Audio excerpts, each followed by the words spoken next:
mata kuliah. Barangkali ada yang ingin berkomentar, silahkan bertanya juga boleh. Ada yang sudah menyusun proposal tesisnya? Sedang Judulnya proses, udah Pak. punya? Sedang proses. Ya, oke. Eh, ada yang dari bidang vokasional ekonomi, SMK, SMK, ah, ada yang bukan teknologi, ada yang dari seni, seni, nggak ada.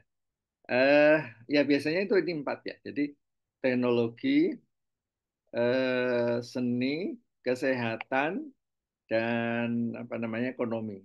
Jadi kalau di SMK itu ada SMK yang dulu SEMEA gitu ya. Kemudian ada SMA Kesehatan, kemudian ada SMK Teknologi yang teknik mesin dan seterusnya itu ya. Kemudian ada yang apa seni. Kalau di dulu itu namanya SMK, namanya apa ya? SMKI atau apa? Kalau di Jogja itu ada yang dari Jogja ini? Nggak ada. Dulu, Pak. Dulu tinggal di Jogja. Nah itu ada SMK yang di ini apa namanya masuk wilayah Bantul. Kemarin itu ada penyanyi yang apa namanya disabilitas itu ya, yang buta, tunanetra itu perempuan, Mbak siapa namanya itu? Putri Andini itu ya Pak ya? Ya Putri itu Aryani ya, dari Oh Putri Aryani, ya. Putri Aryani. ah, itu dari situ. Itu seni ya SMK seni. Begitu ya. Jadi tentu karena lingkupnya yang luas gitu ya. Harapannya sih di PTV ini eh, peserta perkuliahan juga dari berbagai bidang itu sehingga apa namanya eh, subjek atau objeknya itu menjadi lebih variasi ya. Nah, kadang-kadang di masyarakat itu ya PTV itu dimaknai hanya vokasi teknologi saja ya. Mesin, otomotif, listrik gitu ya. Keliru itu ya. Ada seninya, ada kesehatannya, ada ekonominya begitu. Bahkan untuk bidang-bidang tertentu ya kayak perkapalan, kemudian penerbangan itu juga mestinya menjadi salah satu apa namanya subjeknya di sana. Oke, tidak ada? Belum ada? Oke, kalau belum ada saya lanjut lagi. Ada yang mau bertanya? Kalau bertanya silakan langsung disampaikan aja ya, jangan di chat. Kalau di chat nanti saya harus ngecek-ngecek. Oke, silakan aja kalau off cam, nggak apa-apa. Ya, yang penting serius ya. Off cam jangan ditinggal-tinggal nanti ke warung begitu. Oke, saya lanjut untuk yang di.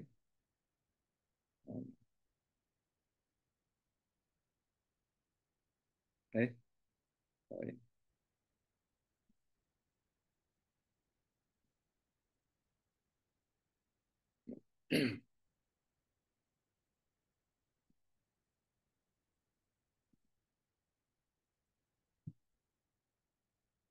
Oke.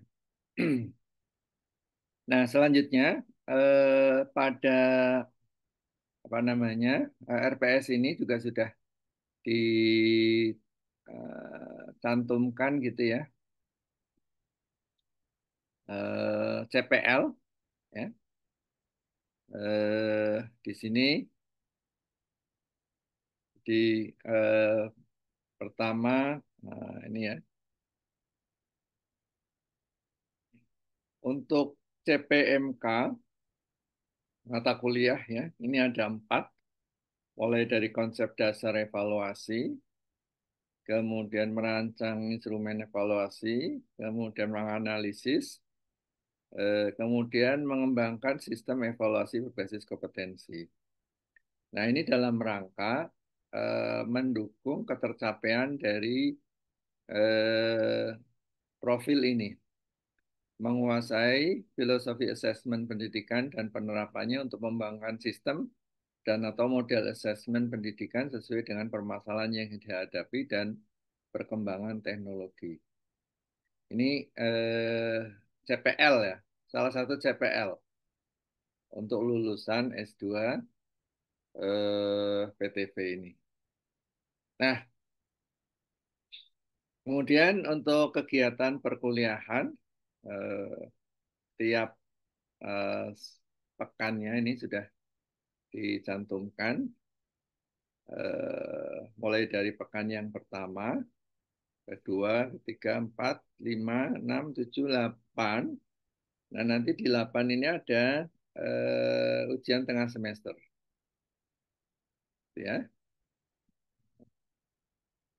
ini seperti kemarin ya, semester pertama kemarin.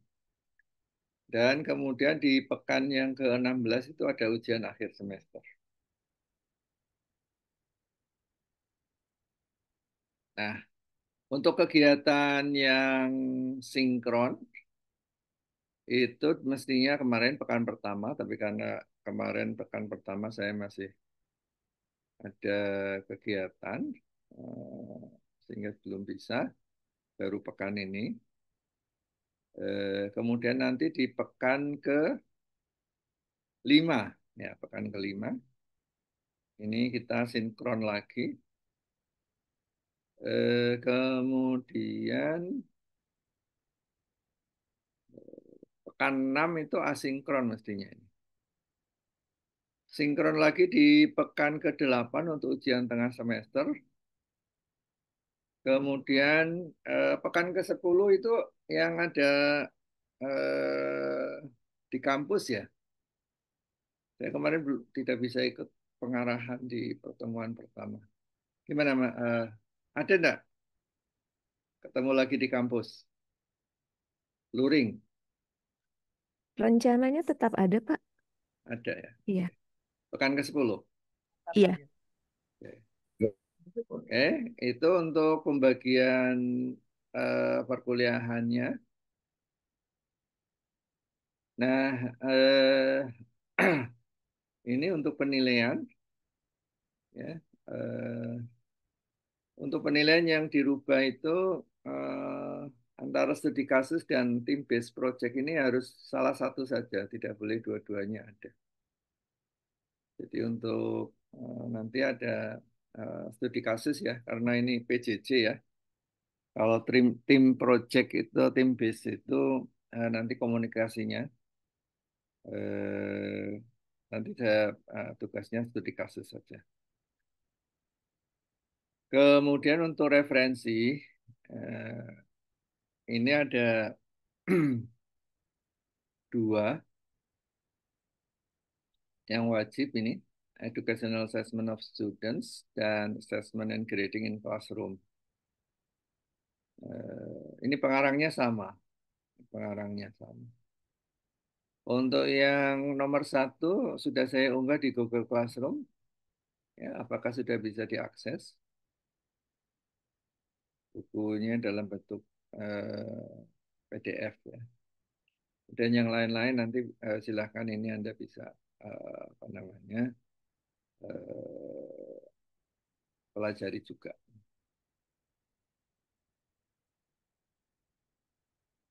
Oke, sampai di sini untuk RPS ada yang ingin ditanyakan?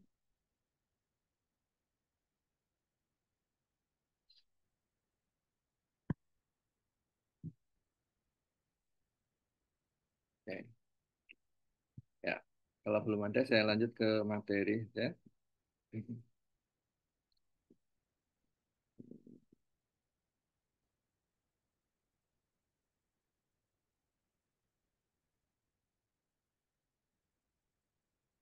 Kalau materinya belum saya unggah di Google Classroom ya. Oke, apakah PPT-nya sudah muncul di screen? Sudah, Pak. Pak. Oke, baik. Ya.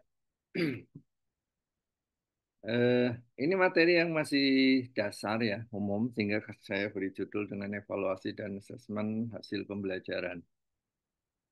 Nah,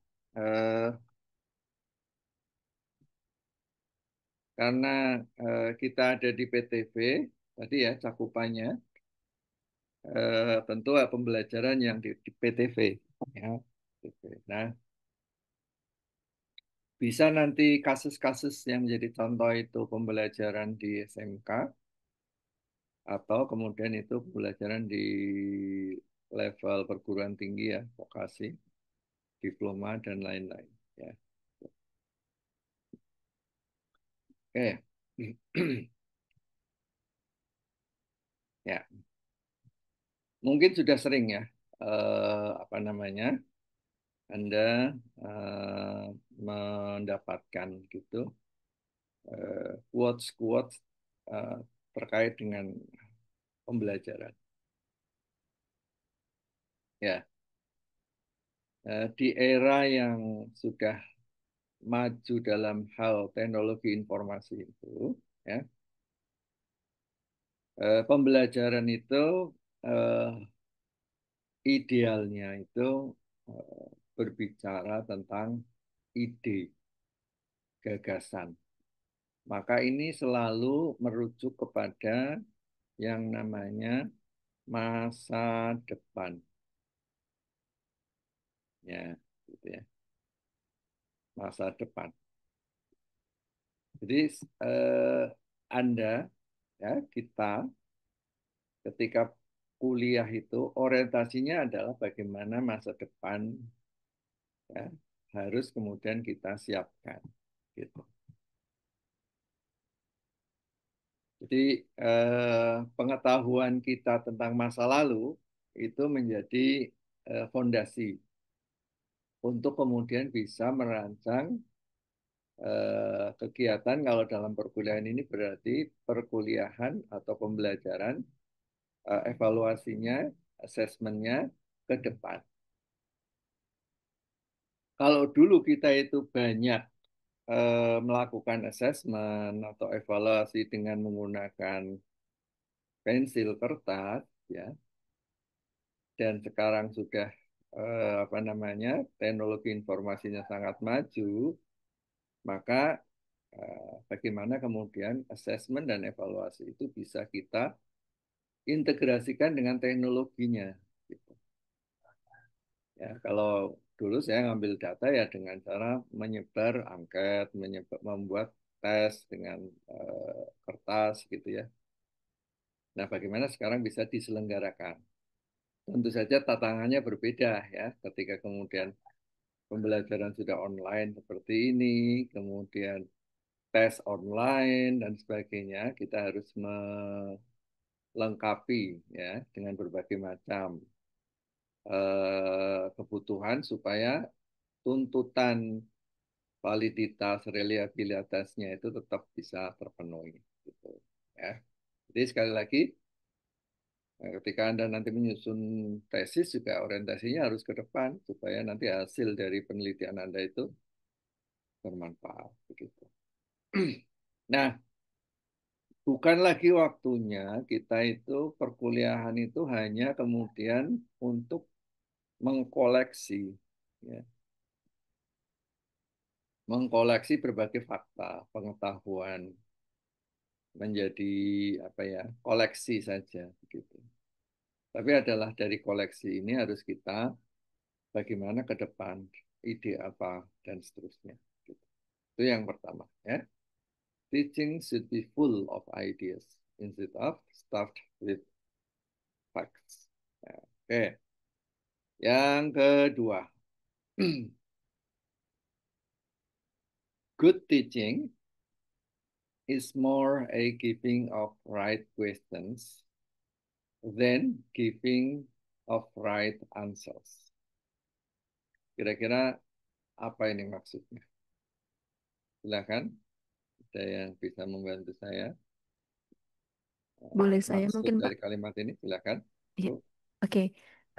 Kalau saya melihat kan memang saat ini tuh guru itu berbeda dengan mungkin perannya di puluhan tahun yang lalu gitu ya Pak ya. Jadi guru itu sebagai fasilitator. Nah, bagaimana caranya agar kita bisa membantu anak-anak untuk mengkonstruk knowledge-nya dengan cara bukan memberikan mereka jawaban, tapi dengan memberikan stimulus berupa pertanyaan, misalnya dengan high level of thinking-nya dengan why atau how seperti itu. Jadi ketika mengajar itu kita tidak semuanya itu dari kita, tapi bagaimana kita bisa mendampingi anak-anak, memberikan stimulus ke anak-anak biar mereka bisa construct their own knowledge gitu. Mungkin Oke, terima demikian kasih dari Bu. saya. Ya, Ah, ya. makasih Pak. Oke, dari Bapak-Bapak, silakan. Ada yang mewakili, memahami quotes ini.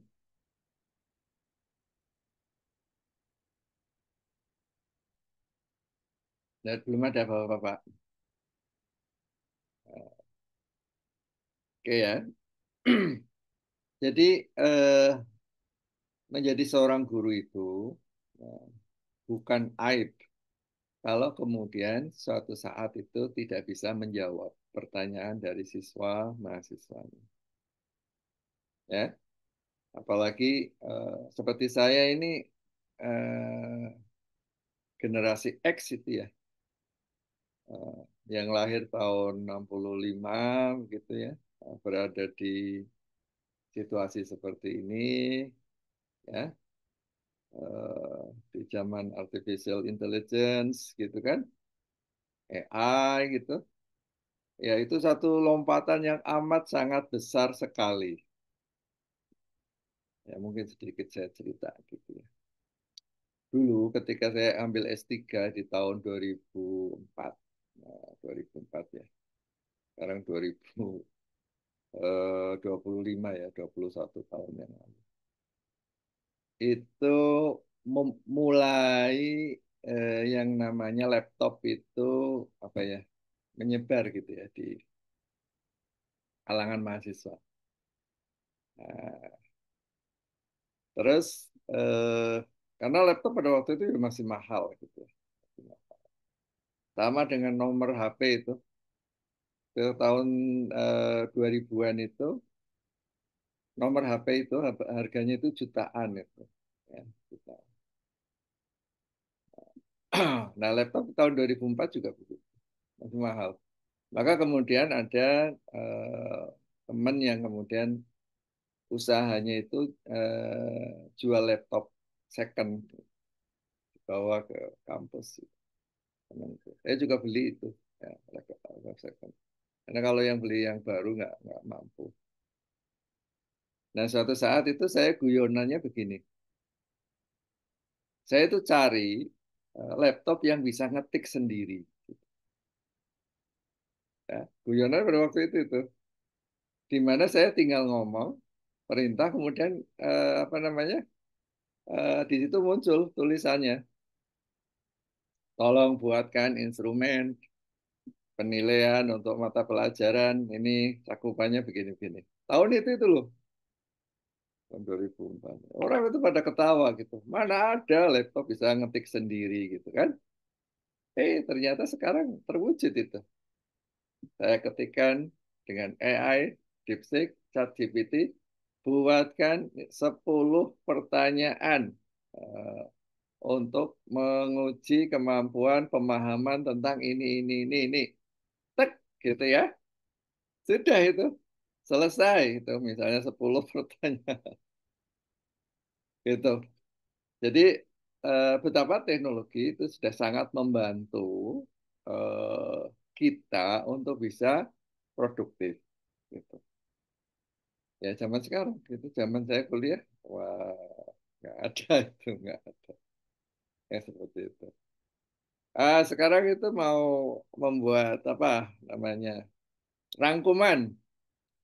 Wah, zaman dulu saya harus baca semuanya itu dirangkum, ketik sendiri gitu. Tapi sekarang eh, oke, masukkan ke AI, lampirkan apa namanya artikel 30 halaman, buatkan rangkuman dari artikel terlampir, ya, maksimal 4 halaman, gitu kan? Sudah masukkan tag, gitu. Sudah, tinggal bikin copy, selesai, jadi, ya, gitu kan, Bapak Ibu sekarang, Eh, gitu, ya. Cuma begini, Bapak Ibu, saya sampaikan ke mahasiswa, silakan pakai AI, tapi ingat, AI itu kayak tukang jahit, ya. Ya, saya beli bahan celana panjang ke toko, oke, 1 meter 25 cm. Oke, saya datang ke penjahit, Pak, buatkan celana panjang untuk saya. Oke, diukur, oke, seminggu jadi ya Pak ya, jadi seminggu, bayar, habis. Maka saya dapat celana panjang sesuai dengan ukuran tubuh saya. Ah, kira-kira seperti itu.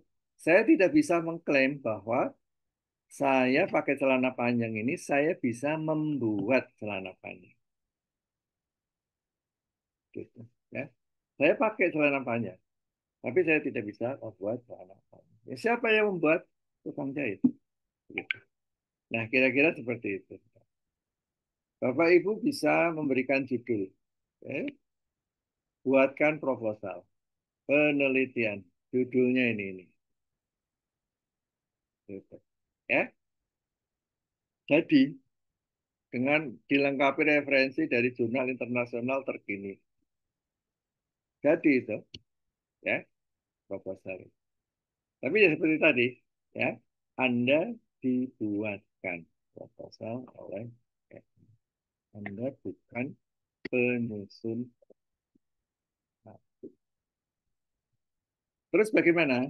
Eh, Mari kita jadikan AI itu sebagai partner belajar kita. Itu partner. Tempat kita berdiskusi, tempat kita bertanya. Tapi jangan lupa, kita harus membangun kemampuan diri kita sendiri. Ya. Jadi jangan hanya pergi ke penjahit, menjahitkan celana tapi seperti saya, tapi mari belajar menjahit celana kita. Sehingga ketika selesai perkuliahan, saya bisa menjahit celana. Gitu ya. Bukan minta tolong ke penjahit untuk membuatkan celana. Itu ya, Bapak Ibu ya. Nah, jadi mari kita gunakan teknologi. Sama sebenarnya dengan teknologi yang lain gitu, seperti dengan saya SD belum ada kalkulator, kemudian ada kalkulator, kita terbantu dengan kalkulator. Zaman saya kuliah, saya masih pakai ketik manual, kemudian datang teknologi komputer. Maka dipakailah komputer itu untuk membantu menyelesaikan eh, penyusunan skripsi. Tapi tetap kita harus membangun kemampuan. Oke, itu ya, sebagai selingan namanya pengalaman ya, karena saya generasi X ya, mengalami banyak hal. Baik ya, jadi sekali lagi mari kita eh, apa namanya tumbuhkan gitu ya kemampuan kita itu untuk membuat satu pertanyaan-pertanyaan yang kemudian bisa memicu tadi ini ide ya, nah, gitu sehingga eh, apa namanya guru yang baik itu adalah guru yang menginspirasi gitu ya, yang menginspirasi sehingga kita bisa memberikan pertanyaan-pertanyaan yang berkualitas, memancing ya kreativitas, inovasi dari siswa mahasiswa kita. Oke, Bapak dan Ibu sekalian, di dalam asesmen dan evaluasi ada 3 istilah. Mohon maaf, ini saya masih belum fix betul karena kemarin perjalanan eh, ke Norwegia 3 pekan ya, jadi masih jet lag juga ini. Pertama ada istilah pengukuran atau measurement, kemudian ada istilah penilaian atau assessment, kemudian ada istilah evaluasi atau evaluation. Oke, sekarang pertanyaannya, di mana ini perbedaannya dari tiga istilah ini? Antara pengukuran, penilaian, sama evaluasi. Oke, kalau Bapak ya tadi sudah ada ibu-ibu. Sekali lagi, di mana perbedaannya antara pengukuran, penilaian, dan evaluasi. Monggo, Bapak, ada yang bisa membantu? Kalau Bapak ini malu-malu ini biasanya. Ya, coba jawab, Prof. Ayo, Pak, Prof. Halo, Oke, Pak. Jufrizal. halo, Prof. Saya ya. Saya coba Silakan. jawab ya, Prof ya. Kalau ini menurut kami,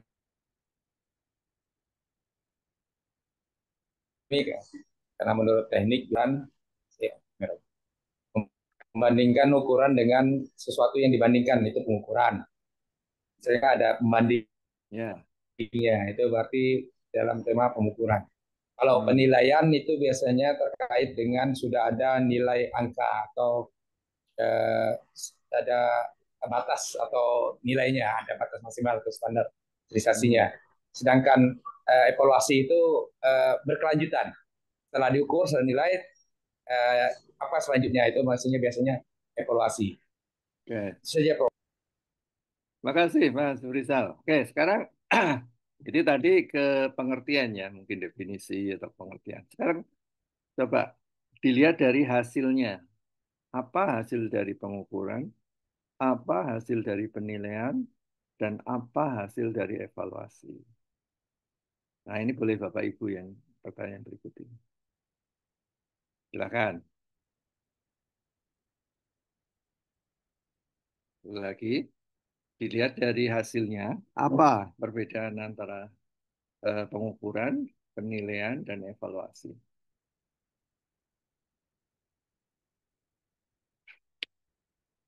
Boleh pakai Google, boleh ChatGPT, boleh DeepSeek, boleh.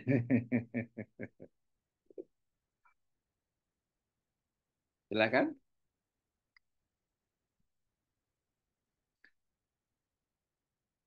Kalau pengukuran tadi di Pak Jufrizal katanya membandingkan. Kalau penilaian itu angka. Kalau evaluasi itu berkelanjutan. Ini belum tentu 100% benar ya.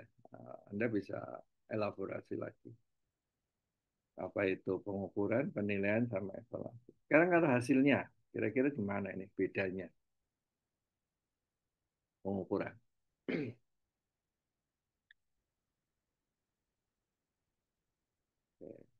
Mas Endi, silakan.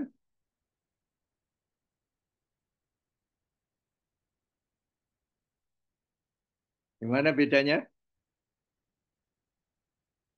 antara pengukuran, penilaian, sama evaluasi?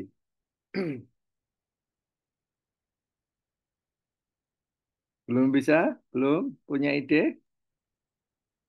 Bu Hedi, Oke, Akeviria? saya Ya, coba. silakan Bu. Ini kalau berdasarkan pengalaman saya mengajar matematika ya Pak ya. Ya. Kalau pengukuran itu, misalnya kita mengukur sesuatu itu hasilnya ya biasanya bentuknya bisa angka, bisa Ah, juga secara kualitatif. Misalnya anaknya sudah mencapai apa, itu pengukuran. Dan hmm, untuk pengukuran biasanya ada yang kita tuju tertentu. Misalnya kita hmm, mengukur kemampuan anak dalam berhitung. Berarti kita hmm, akan tahu dia bisa berhitung sampai berapa. Itu kalau pengukuran. hmm, Lalu dari pengukuran itu kita membuatlah penilaian. Kalau saya biasanya kan membuat tes ya Pak ya. Nah, hmm, tesnya ini ada hasil spesifiknya. Jadi misalnya dari 10 pertanyaan dia bisa menjawab 7, itu kita bisa menilai apakah dia sudah mencapai eh, yang kita inginkan sesuai dengan topik yang di awal. Lalu hmm, dengan evaluasi, maka kita bisa melihat mungkin anak ini karena dia hanya bisa menjawab 7 soal dari 10, kita hmm, evaluasi kenapa. Lalu kita harus mensupport dia supaya ke depannya dia bisa menjawab lebih dari 7. Hmm. Apa yang perlu kita support dari dia, apa yang kita bantu dari dia, lalu kita juga bisa melihat, mengevaluasi kenapa sih hasilnya dia seperti itu. Jadi banyak hal yang menjadi pertimbangan itu untuk evaluasinya. Seperti Hmm. itu, Pak, kalau menurut Oke. saya. Ya, terima kasih Bu Hedi. Oke, satu kata ya. Satu kata saja. Untuk hasil pengukuran itu apa? Satu kata hasil penilaian itu apa? Satu kata hasil dari evaluasi. Monggo. Satu Nah, kata. saya Prof, Coba siapa Prof. lagi Nah, Prof? silakan Pak Isdian ya. Ya. Kalau Ya, ideal. terima kasih Prof. Satu kata untuk penilaian itu adalah eh, satu kata untuk pengukuran adalah angka, Hah? satu kata untuk penilaian adalah makna, dan satu angka untuk evaluasi informasi, Pak. Terima kasih. Salah mungkin. Oke, siapa lagi? Satu angka Saya hasil dari Prof, pengukuran. coba Prof. Saya Oke, lagi Pak. Prof, coba Prof. Ya, Penasaran. silakan. Maju. Kalau saya pengukuran itu bisa hasilnya data, eh, penilaian itu bisa hasilnya kinerja, sedangkan untuk asesmen evaluasi itu kesimpulan. Biasanya kayak gitu. Data, pengukuran data, kalau penilaian itu kinerja bisa salah satu kinerja, yang kalau evaluasi itu kesimpulan. Oke, ya, baik. Terima kasih. Ya, kalau pengukuran sederhana saja ya, Bapak Ibu. Eh, kalau ditanya, kalau ingin mengetahui panjang meja, maka aktivitasnya kita mengukur, kan? Oh, mejanya itu panjangnya 120 cm. Ukur panjang meja. Oke, ngukur tensi. Ya, gitu kan? Ukur tensi, suhu badan, gitu kan? Ya, jadi hasilnya apa kalau mengukur itu? Numerik, angka. Ya, gitu ya. Maka ya kegiatannya itu memang membandingkan ya satuan unitnya itu. Kalau kilometer itu unitnya itu biasanya untuk mengukur jarak gitu kan. 200 kilometer. Gitu. Karena pakai satuan kilometer. Kalau berat pakai gram, pakai kilogram. Nah, begitu. Itu satuan. Ya, ya satuan. Gitu. Jadi pengukuran satu kata hasilnya ya numerik ya, angka. Oke, sekarang penilaian. Penilaian itu kegiatan yang seperti apa penilaian itu? Penilaian itu apa namanya? Kegiatan pengumpulan informasi ya, macam-macam informasi itu ya. Tetapi jangan lupa di dalam penilaian itu tidak cukup kita mengkoleksi informasi itu, tapi dalam rangka juga kita memberikan status. Makanya hasil dari penilaian itu adalah apa? Adalah grading. Grading. Oh, nilainya apa? Oh, nilai saya A, A minus, B, B plus, begitu ya. Grading itu. Itu karena apa? Karena kita sudah menghasilkan satu hasil pengukuran yang dibandingkan dengan kriteria. Sehingga kemudian dari situ kita mengambil keputusan. Si A, si B, si C, grade-nya itu apa? Oh, ini masih belum memenuhi KKM. Karena kenapa? Karena kita punya kriteria KKM. KKM-nya berapa? Nah, gitu ya. Jadi hasil dari penilaian itu adalah grading. Grading bahasa Indonesia itu apa?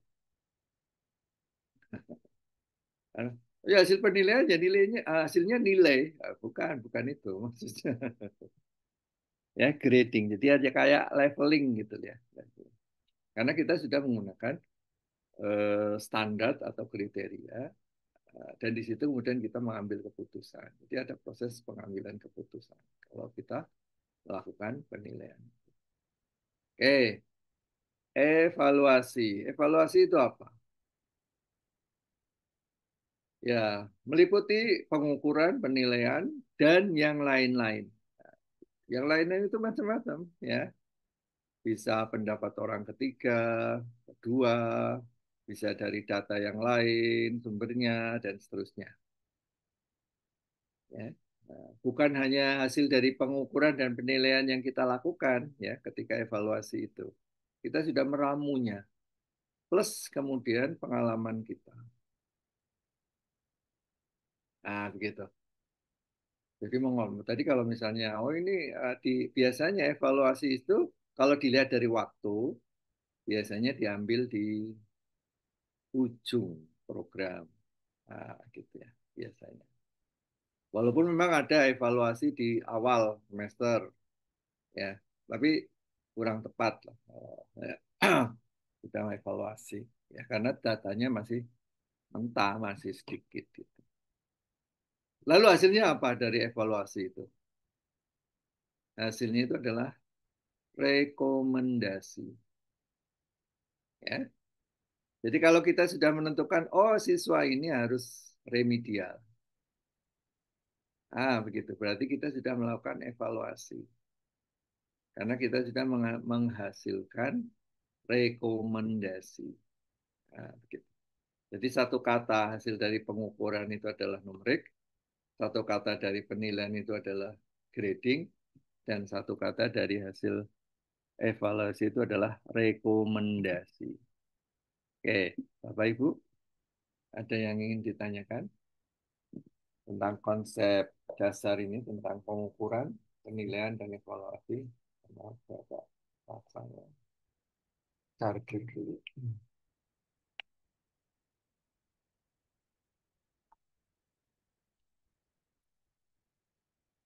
Silakan kalau ada yang ditanyakan. Pengalaman dari Bapak Ibu kan udah banyak ya. Boleh bertanya, Pak? Boleh, silakan Bu. Kalau tadi yang seperti Bapak sampaikan bahwa pengukuran itu hasilnya harus angka. Tidak harus angka kalau kalau penilaian. Oh, kalau pengukuran, Pengukuran, ya. pengukuran. Hmm.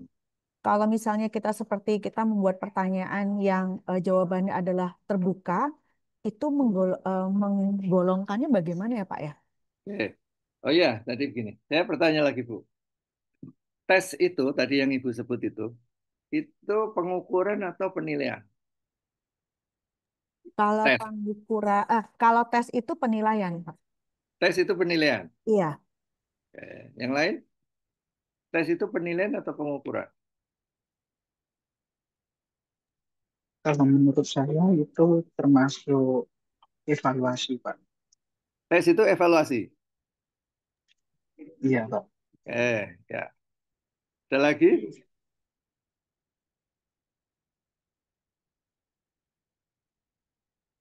Tes itu baru pada tahapan pengukuran. Ya. Jadi kalau kita memberikan tes, tes itu bisa dalam bentuk tes tertulis, pertanyaan dan sebagainya. Kita baru mengukur. Nah, kemudian hasilnya, oh bisa tes itu hasilnya kualitatif, bisa kuantitatif. Nah, pengukuran.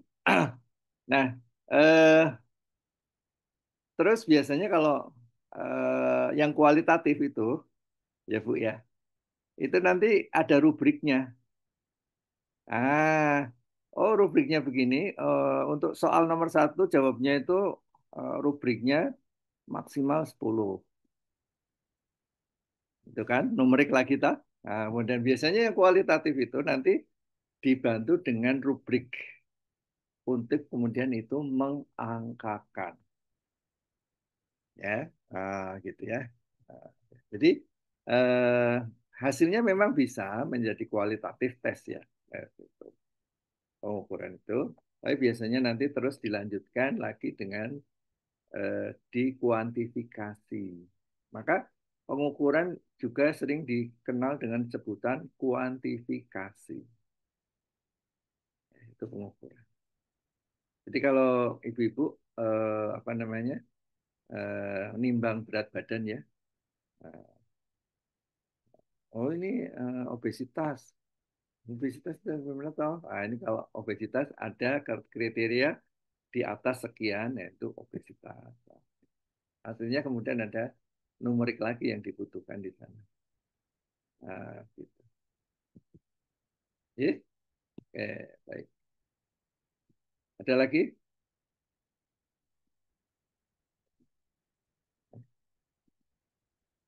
Oke, saya lanjut. Oke, Bapak Ibu ini di bukunya Nitko ada rangkuman begini ya, untuk menunjukkan posisi di mana itu pengukuran,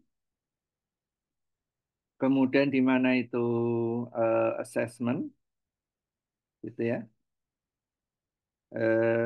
Kemudian di mana itu evaluasi.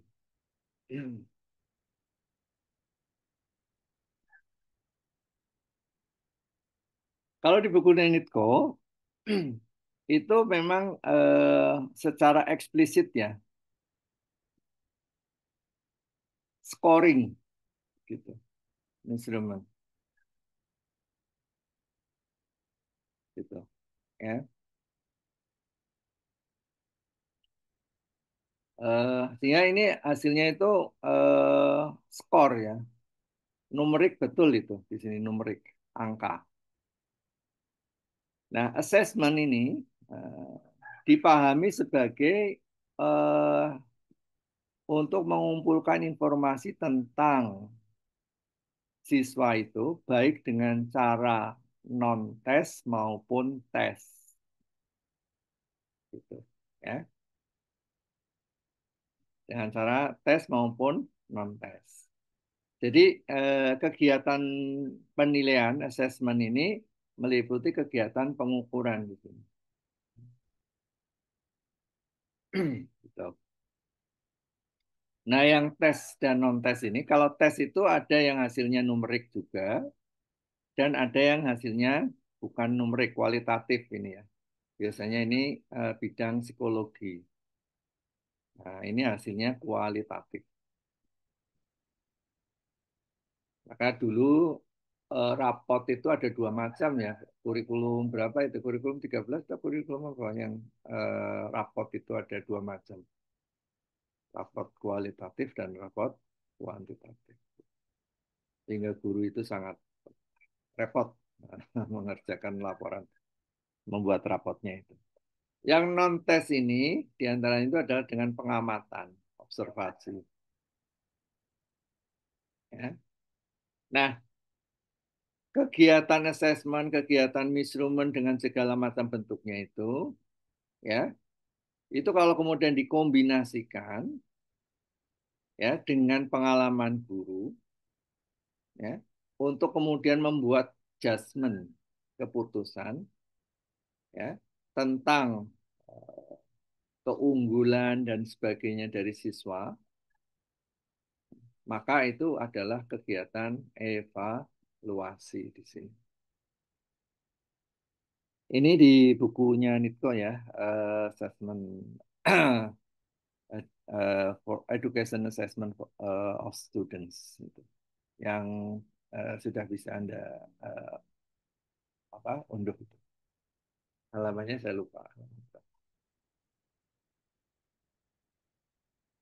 Oke, ini ya rangkumannya ada di sini. Nanti Bapak Ibu bisa pelajari lebih detail. Jadi penilaian atau assessment ini adalah ini ya untuk membuat keputusan.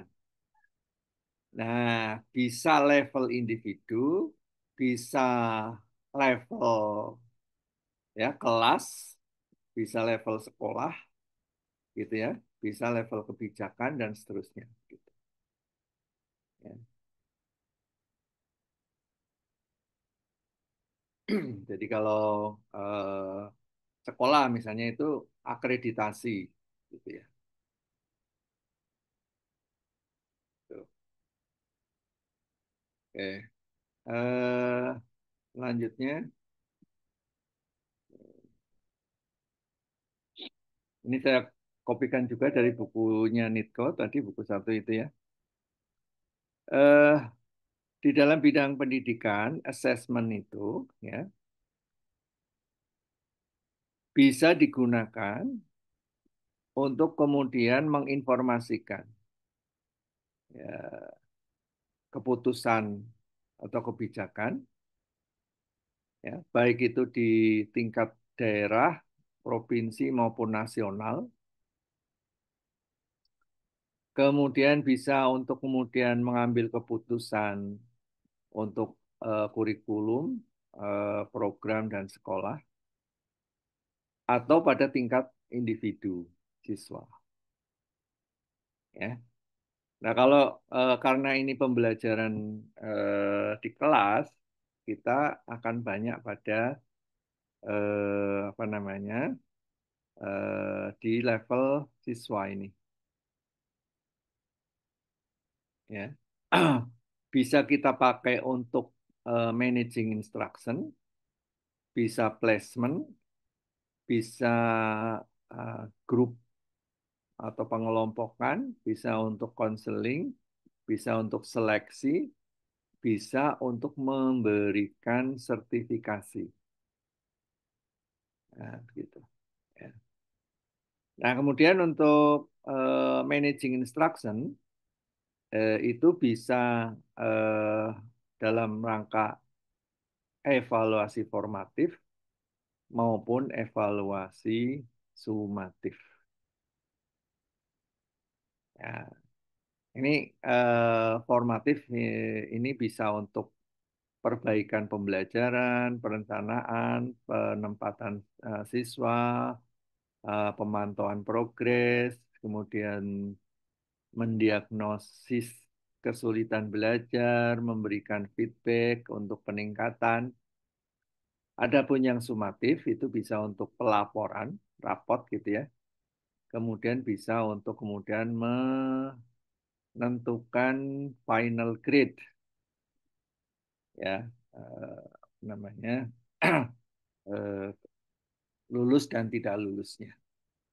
Nah, laporan ini bisa untuk siswa maupun orang tua, maupun juga untuk guru itu sendiri.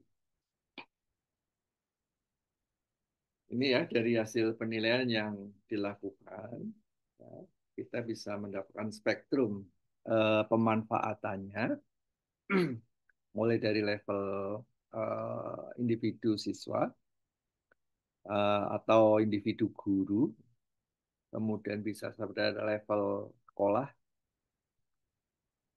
atau kemudian itu sampai kepada kebijakan ya, baik di tingkat daerah, provinsi maupun nasional.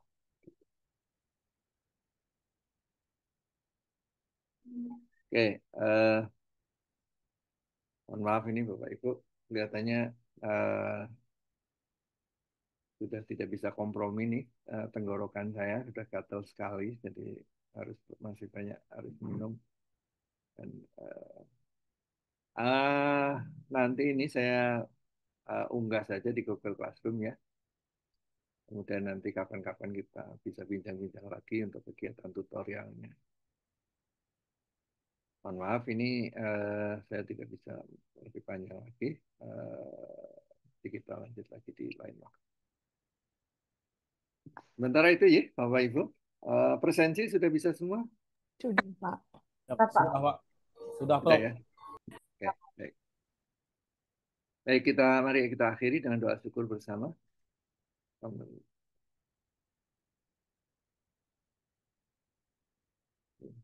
Kita akhiri. Assalamualaikum warahmatullahi wabarakatuh. Waalaikumsalam. Terima kasih, Prof. Waalaikumsalam. Makasih, Oke, Pak.